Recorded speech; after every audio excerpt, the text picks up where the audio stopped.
যে খবরের দিকে নজর রাখবো, ডেবরায় পুলিশ বিজেপি ধস্তাধস্তি ছবি দেখছেন আপনারা। সমবায় অফিসে জোর করে তালা, বিজেপি তালা লাগাতে গেলে পুলিশের সঙ্গে ধস্তাধস্তি। পশ্চিম মেদিনীপুরের ডেবরার রাধামোহনপুর সমবায়ে উত্তেজনা। গতকাল বোর্ড গঠনের ভোট থাকলেও নতুন করে ভোটের তারিখ ঘোষণা কথা বলা হয়, বোর্ড গঠন না হওয়ায় বিজেপির এই বিক্ষোভ। কথা বলবো, দিগ্বিজয় প্রতিনিধি রয়েছেন আমাদের সঙ্গে। দিগ্বিজয়, এখন রুমেলা, গতকাল ডেবরায় রাধামোহনপুর সমবায় সমিতিতে যে ঘটনা ঘটেছে, এটা বিজেপির তরফ থেকে অভিযোগ করা হচ্ছিল যে সমবায় সমিতির নির্বাচনের তারিখ ছিল, কিন্তু তারপরেও নির্বাচন করা হয়নি।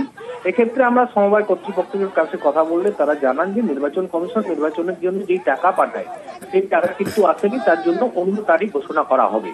আর এতেই কিন্তু বিজেপি কর্মীরা সেই সমবায় সমিতিতে তালা লাগাতে যায় এবং এখন কিন্তু পুলিশ বাধা দেয়। এবং পুলিশ বাধা দিতে গেলে যেটা অভিযোগ উঠে আসছে যে পুলিশদেরকে হেনস্থা করা হয়, মহিলা কর্মীরা পুলিশদের উর্দি ধরে টানাটানি করে এবং এই ঘটনায় কিন্তু 5 থেকে 7 জন পুলিশ কর্মী তারা ডেবরা সুপার স্পেশালিটিতে হাসপাতালে চিকিৎসা করেছে, তাদেরকে হেনস্থা করা হয়েছে। এই ঘটনায় পুলিশের পক্ষ থেকে সুমোটো মামলা করা হয়েছে এবং এই নিয়ে কিন্তু রাজনৈতিক তরজা শুরু হয়েছে, যেখানে বিজেপি জানাচ্ছে যে তারা পুলিশের গায়ে কোন রকম কোনো হাত দেয়নি, এটা সম্পূর্ণ মিথ্যে অভিযোগ, ঘুরে পুলিশ তাদেরকে আক্রমণ করেছে। এবং এই বিষয়ে উত্তর দিয়েছে ঘাটাল সাংগঠনিক জেলার তৃণমূল কংগ্রেসের সভাপতি অজিত মাইতি। তিনি জানান যে বিজেপির বাড়বাড়ন্ত অনেকটাই বেড়েছে, তাদেরকে সামলে চলতে কথা বলা হয়েছে। আইন শৃঙ্খলা পশ্চিম মেদিনীপুরে পুলিশ ঠিকঠাক ভাবেই রেখেছে।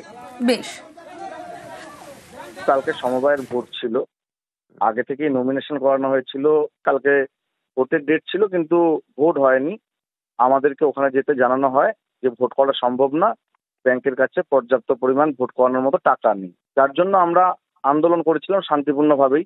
সেইখানে এসে পুলিশ এখানে আটকায় এবং আমরা ব্যাংকে যখন তালা লাগাতে যাই, ব্যাংকের ওখানটায় ছিলাম, তখন পুলিশরাই আমাদের গায়ের উপরে এসে নিজেরাই ঝাঁপিয়ে পড়ে, আমাদের কর্মীদেরকে চেন ধরে টানাটানি করে এবং আমাদের কর্মী, আমাদের পঞ্চায়েত সমিতির মেম্বার অমিয় আচার্য, তার হাত কেটে যায় এবং আমাদের মহিলা নেতৃত্ব যারা ছিল, ছেলে পুলিশ, তাদের গায়ে হাত পর্যন্ত তুলে। পুলিশের বিরুদ্ধে আজকে গন্ডগোল করতে নেমে পড়েছে কিছু মহিলাকে উস্কে দিয়ে বিজেপির সাংগঠনিক জেলার সভাপতি।